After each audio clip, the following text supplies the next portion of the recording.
মাটির বাসন এবং পাথরের মূর্তি, বিরল বই, পুরাতন মানচিত্র, পাণ্ডুলিপি, ভূমি রাজস্ব রেকর্ড, যার বেশিরভাগই 18 ও 19 শতকের তৈরি। হাতির দাঁত এবং রূপোর পালকিও রয়েছে।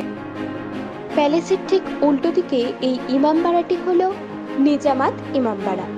ভাগীরথী নদীর তীরে এটি 1847 সালে নবাব নাজিম মানসুর আলী খান ফেরাদুন জাহ তৈরি করেন। মনে করা হয় এটি ভারতের সবথেকে বড় ইমামবাড়া, যদিও এর আগে এই স্থানে সিরাজউদ্দৌলা কাঠের ইমামবাড়া তৈরি করেছিলেন, যা আগুনে ক্ষতিগ্রস্ত এবং ধ্বংস হয়। দ্বিতল এই ইমামবাড়ার ভিতরে মদিনা মসজিদ আছে।